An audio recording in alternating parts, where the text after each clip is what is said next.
भारत में किसी भी जगह घूमने की अगर बात होती है तो हिल स्टेशन, समुद्र के किनारे, रोमांचक जंगल, ऐतिहासिक स्थल या फिर द्वीप के बारे में ही जिक्र होता है। लेकिन अरुणाचल प्रदेश में ही ऐसी कई सारे खूबसूरत और मनमुग्ध करने वाली घाटियाँ स्थित है जो किसी अलौकिक सुंदरता से कम नहीं है, जो कि मेनलैंड इंडिया में ज़्यादातर लोगों को पता भी नहीं है। अरुणाचल प्रदेश में भी एक ऐसी ही घाटी है जहाँ एक बार घूमने के बाद आप अन्य वैली को भूल ही जाओगे।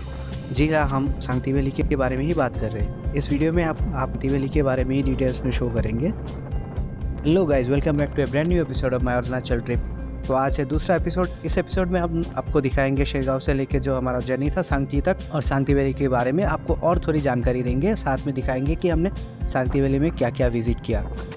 तो शेरगांव से जर्नी शुरू करने के बाद जो लैंडस्केप हमें दिखने को मिले काफ़ी लाजवाब थे, और उसके साथ जो ठंडी हवा का जो झोंका हमें महसूस हुआ, उससे वो खूबसूरती डबल हो गया। सांगटी वैली दिरांग से लगभग 15 किलोमीटर का डिस्टेंस में है, जो कि हिमालय पर्वत, घने जंगल और नदियों से घिरा हुआ एक खूबसूरत स्थल है। कहा जाता है कि इस घाटी की अपार खूबसूरती सैलानियों को आने पर मजबूर कर देती है, और सैलानियाँ एक बार इधर आने से कम 2 दिन रहना तो बिल्कुल ही पसंद करते हैं, क्योंकि खूबसूरती इतना है कि जाने का मन ही नहीं करता। खासकर यह स्थान प्रकृति प्रेमियों के लिए किसी जन्नत से कम नहीं है। यहाँ आप विलुप्त वन्य प्राणियों के साथ साथ की प्रजातियों को भी देख सकते हैं। ठीक ऐसी एक प्रजाति है black neck crane. Arunachali Monpas tribe मानते हैं कि black neck crane Dalai Lama का छठी अवतार है, और इस बर्ड को वैसे ही पूजते हैं। सांगटी वैली चारों तरफ से हिमालय और जंगल से घिरा हुआ है। काफ़ी खूबसूरत जगह है, आपको आने से ज़्यादा पता चलेगा। सांगटी वैली में पहाड़ों की खूबसूरती के अलावा प्राकृतिक सुंदरता भी बहुत ज़्यादा है। एक ऐसा दृश्य जो आपके आंखों को चकाचौंध और साथ को मन को बहुत ही सुकून देगा। तो मैं थोड़ा सा खूबसूरती जैसा मैंने महसूस किया अपने कैमरे के थ्रू आपसे शेयर करने की कोशिश करता हूँ through this.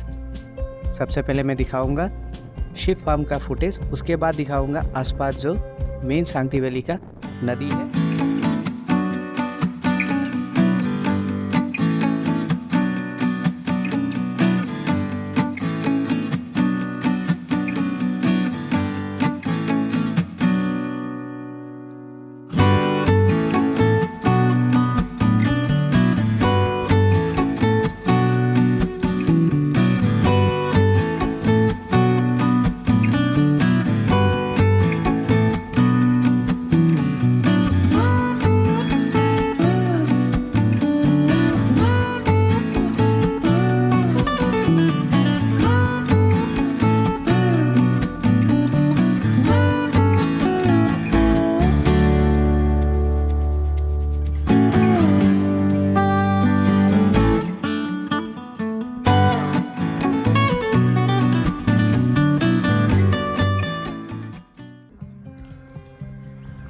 This is Sangti farm, जो कि है एक शिप फार्म।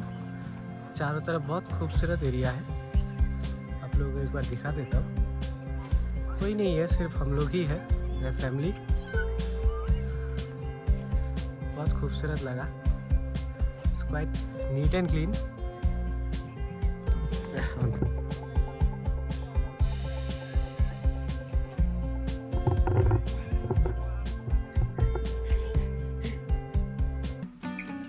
सांगटी वैली में हमने रात को लेनिंग होम स्टे में स्टे किए।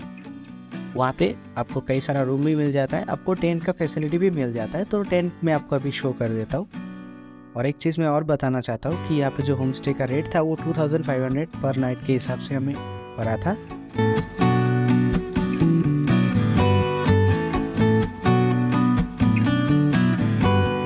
इसके साथ मैं ये भी बता देता हूँ कि जो फूड क्वालिटी हमें मिला बहुत ही अच्छा था।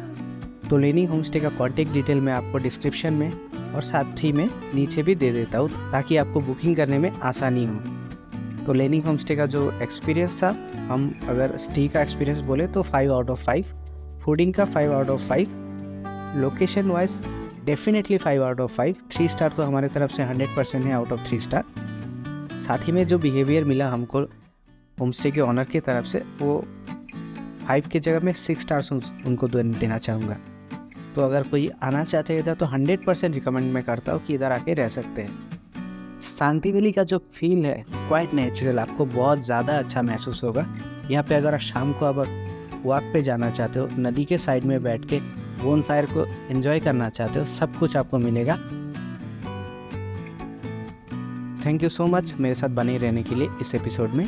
एपिसोड 3 में अब मैं आपको दिखाऊंगा शांति वैली का एक विलेज का टूर, और क्या क्या मिलता है, क्या क्या फल, क्या क्या फ्रूट्स हमको मिला, क्या क्या हमने खरीदा, कैसे लोग थे, कैसे लोकेशंस मिले, सब अब मैं आपको एपिसोड 3 में सिर्फ शांति वैली के बारे में ही बताऊंगा।